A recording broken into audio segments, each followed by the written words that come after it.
Hi friends, welcome to our channel.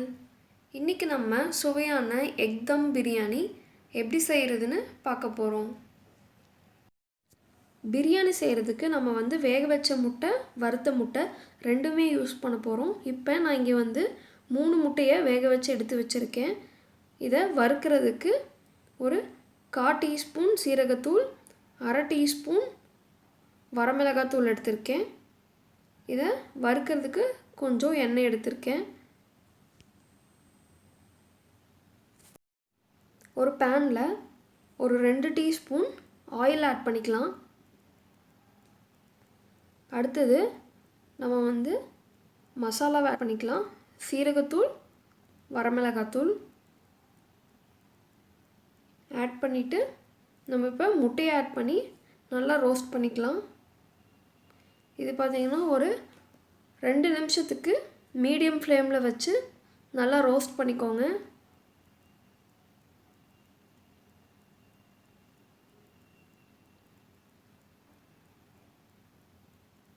அடுத்தது இதுக்கப்புறம் நம்ம முட்டையை வறுத்துக்கவும் போகிறோம். அதனால் நமக்கு 3 முட்டை போதும். நான் இப்போ ஒரு 4 பேர்த்துக்கு அளவாக நான் சமைச்சிட்ருக்கேன். இப்போ இதை எடுத்துக்கலாம்.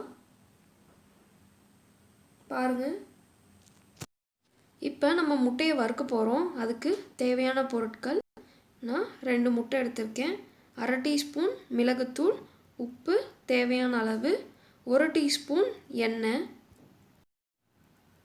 இப்போ நான் அதே பேனில் கொஞ்சம் ஆயில் ஆட் பண்ணியிருக்கேன்.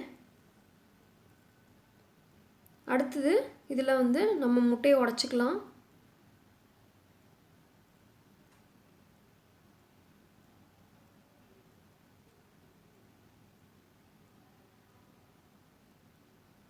இந்த வறுத்த முட்டையை நீங்கள் ரைஸ் கூட சேர்த்து சாப்பிடும்போது உங்களுக்கு நல்ல டேஸ்ட் கொடுக்கும்.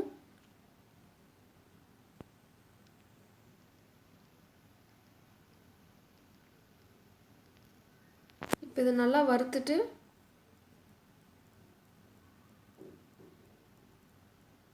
நம்ம இப்போ மிளகுத்தூளும் உப்பும் சேர்த்து நல்லா வறுத்துக்கலாம்.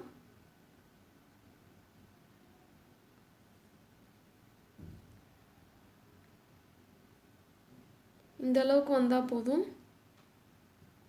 இப்போ நம்ம அடுப்பை ஆஃப் பண்ணிடலாம். அடுத்தது வணக்கிறதுக்கு நான் 3 பெரிய வெங்காயத்தை நீளமாக வெட்டி வச்சுருக்கேன். இதை வணக்கிக்கலாம். இப்போ நான் ஒரு குக்கர் வச்சு ஹீட் பண்ணிக்கிறேன். குக்கர் ஹீட் ஆனதுக்கப்புறம் நான் கொஞ்சம் ஆயில் ஆட் பண்ணிக்கிறேன். நீங்கள் தம் பிரியாணி எதில் செய்ய போகிறீங்களோ அதை யூஸ் பண்ணிக்கோங்க. நான் இன்றைக்கி குக்கரில் தான் செய்ய போகிறேன். ஆனால் குக்கரில் நான் விசில் விடாமல் அப்படியே மூடி வச்சு நான் தம் பிரியாணி பண்ண போகிறேன்.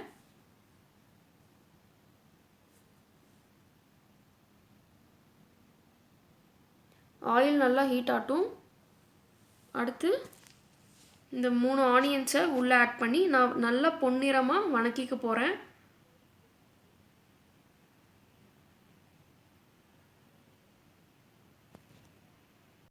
பாருங்கள், இந்த அளவுக்கு வந்துருச்சு. இப்போ நான் இதை தனியாக எடுத்து வச்சுக்க போகிறேன். பாருங்கள், நான் வெங்காயம், வறுத்த முட்டை, வேக வச்ச முட்டை 3யுமே ரெடி பண்ணி வச்சிட்டேன். இதை கடைசியாக பிரியாணியில் ஆட் பண்ணிக்கலாம். நம்ம பிரியாணி செய்ய ஸ்டார்ட் பண்ணதுக்கு முன்னாடி நம்ம இப்போ அரிசியை ஊற வச்சிடலாம். நான் அந்த சின்ன டம்ளரில் 4 டம்ளர் அரிசி ஊற வச்சுருக்கேன். நான் பார்த்திங்கன்னா பிரியாணி அரிசி சின்ன அரிசி எடுத்திருக்கேன். நீங்கள் பெரிய அரிசி கூட யூஸ் பண்ணிக்கலாம். இதில் இப்போ தண்ணி ஊற்றி நம்ம 1/2 மணி நேரத்துக்கு ஊற வச்சுக்கலாம்.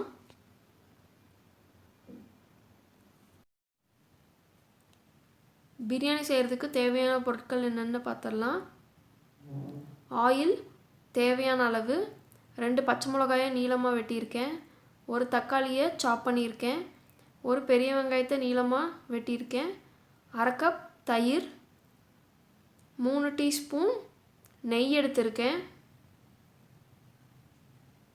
பிரியாணிக்கு மசாலா பார்த்திங்கன்னா 1/4 டீஸ்பூன் மஞ்சத்தூள், 1/2 டீஸ்பூன் கொத்தமல்லி தூள்,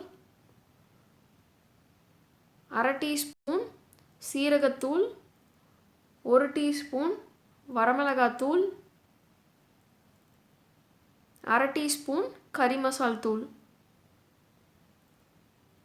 இஞ்சி பூண்டு பேஸ்ட் 2 டீஸ்பூன், உப்பு தேவையான அளவு, கொத்தமல்லி புதினா தேவையான அளவு, 1 டீஸ்பூன் எலுமிச்சம்பழம் தண்ணி ஆட் பண்ணிக்க போகிறேன். தாளிக்கிறதுக்கு 2 பிரியாணி இலை எடுத்திருக்கேன். மற்றதை நம்ம பொடியாக நுணுக்கிக்க போகிறோம். 1 இன்ச் பட்டை, 3 கிராம்பு, 2 ஏலக்காய், 1 ஸ்டார் பூ. இந்த 4ஐயும் நம்ம இப்போ நல்லா நுணுக்கிக்கலாம்.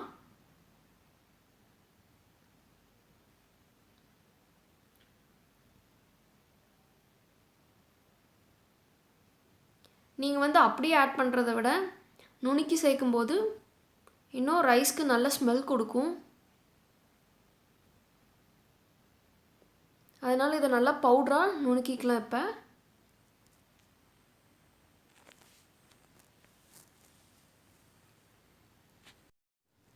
நுணுக்கி தனியாக எடுத்து வச்சுக்கோங்க.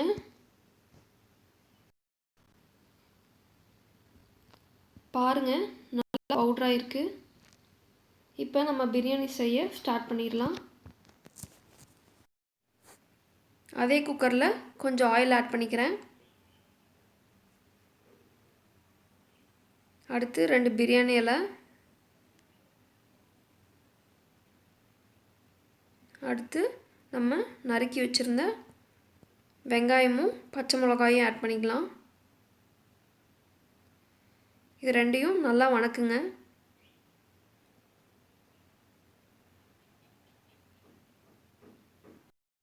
இதில் நான் ஒரு 3 டீஸ்பூன் நெய் ஆட் பண்ணியிருக்கேன்.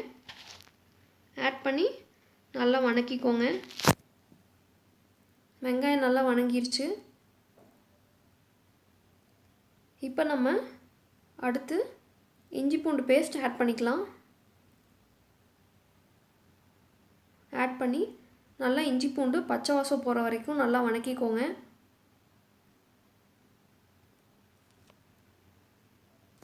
இஞ்சி பூண்டு பேஸ்ட்க்கு அப்புறம் தக்காளி ஆட் பண்ணிக்கோங்க.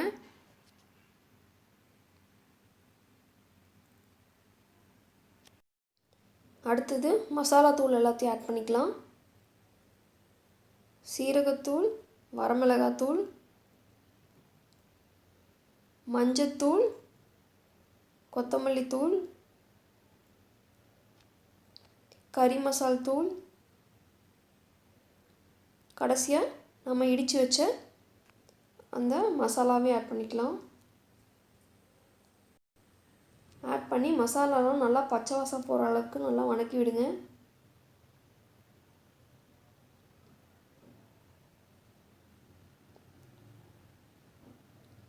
ரெண்டு நிமிஷத்துக்கு நல்லா வணக்கிக்கோங்க.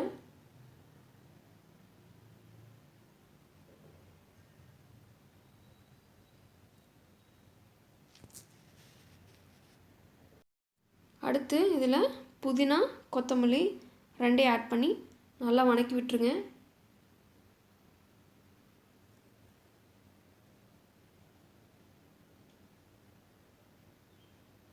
அடுத்து தயிர் ஆட் பண்ணிக்கோங்க. தயிர் ஆட் பண்ணி நல்லா கலந்து விட்டு நல்லா எண்ணெய் பிரிஞ்சு வர வரைக்கும் நம்ம இப்போ இதை வணக்கிக்கலாம். எண்ணெய் நல்லா பிரிஞ்சு வந்துருச்சு. இப்போ நான் இதில் 1 டீஸ்பூன் லெமன் ஜூஸ் ஆட் பண்ணிக்கிறேன். ஆட் பண்ணி நல்லா கலந்து விட்டுட்டு உப்பு தேவையான அளவு ஆட் பண்ணிக்கோங்க. அடுத்து இதில் நம்ம ரைஸ் ஆட் பண்ணிக்கலாம். சின்ன டம்ளரில் 4 டம்ளர் ரைஸ் ஆட் பண்ணிக்கிறேன். ரைஸ் ஆட் பண்ணிவிட்டு தண்ணி ஆட் பண்ணிக்கலாம். தண்ணி 6 டம்ளர் தண்ணி ஆட் பண்ணிக்க போகிறேன். நீங்கள் எதில் அளந்து ரைஸ் ஆட் பண்ணுறீங்களோ அதுலேருந்து 1.5 மடங்கு ஆட் பண்ணிக்கோங்க. 1 டம்ளர் ரைஸ்னால் 1.5 டம்ளர் தண்ணி. இதை முதல்ல ஒரு 15 நிமிஷத்துக்கு நான் மீடியம் ஃப்ளேமில் வைக்க போகிறேன். அதுக்கப்புறம் ஒரு 10 நிமிஷத்துக்கு நான் தவா மேலே தம் குக் பண்ண போகிறேன். கொதி வர ஆரம்பிச்சிருச்சு. இப்போ நீங்கள் பார்த்தீங்கன்னா முக்கால்வாசி தண்ணி வந்து இந்த ரைஸ் வந்து இழுத்துடணும். அதுக்கப்புறம் நீங்கள் வந்து முட்டையும் வெங்காயத்தையும் ஆட் பண்ணிக்கலாம். பாருங்கள், இந்தளவுக்கு வந்துருச்சு. இது உள்ளே வந்து இன்னும் தண்ணியாக கொல கொலன்னு தான் இருக்குது. இப்போ நான் வந்து இதில் முட்டை ஆட் பண்ணிக்க போகிறேன். முதல்ல முழு முட்டையை அப்படியே ஆட் பண்ணிக்கோங்க. அடுத்தது இது மேலே வந்து நம்ம வறுத்து வச்சுருந்த வெங்காயத்தை ஆட் பண்ணிக்க போகிறோம். இந்த மாதிரி முட்டை மேலே ஆட் பண்ணி ஃபுல்லாக ஸ்ப்ரெட் பண்ணி விட்டுருங்க.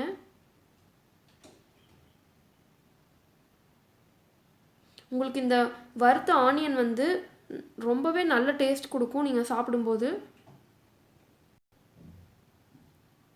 அதனால் இதை மறக்காமல் நீங்கள் வந்து ட்ரை பண்ணுங்கள். அடுத்தது வந்து நம்ம வறுத்து வச்சுருந்த முட்டையை இதில் ஆட் பண்ணிக்க போகிறோம்.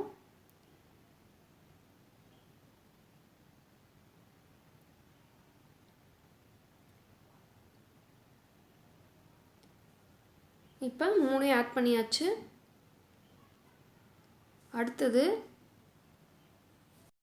நான் இதை கவர் பண்ணுறதுக்கு ஃபாயில் ஷீட் யூஸ் பண்ணுறேன். அலுமினியம் ஃபாயில் ஷீட் யூஸ் பண்ணி நான் வந்து குக்கரில் வாசர்லாம் இல்லை, ஜஸ்ட் சும்மா நான் வந்து இப்போ மூடி வைக்கிறேன். நீங்கள் பிளேட்ஸ் இந்த மாதிரி எது வேணாலும் யூஸ் பண்ணிக்கலாம். வச்சு அடியில் நான்ஸ்டிக் தவாவில் நான் வந்து சிம்மில் ஒரு 10 நிமிஷத்துக்கு வச்சுருக்க போகிறேன். 10 நிமிஷம் கழித்து நம்ம அடுப்பை இப்போ ஆஃப் பண்ணிக்கலாம். 10 நிமிஷம் ஆயிடுச்சு. இதை இப்போ ஓப்பன் பண்ணி பார்த்துடலாம். பாருங்கள், சுவையான முட்டை பிரியாணி தயாராகிடுச்சு. இந்த ரெசிப்பியை நீங்கள் வந்து ஒரு 45 மினிட்ஸில் நீங்கள் செஞ்சு முடிச்சிடலாம். இந்த ரெசிப்பியை மறக்காமல் நீங்களும் உங்கள் வீட்டில் ட்ரை பண்ணி பாருங்கள். இந்த வீடியோ பிடிச்சிருந்தா லைக் பண்ணுங்கள், ஷேர் பண்ணுங்கள், மறக்காமல் சப்ஸ்கிரைப் பண்ணுங்கள்.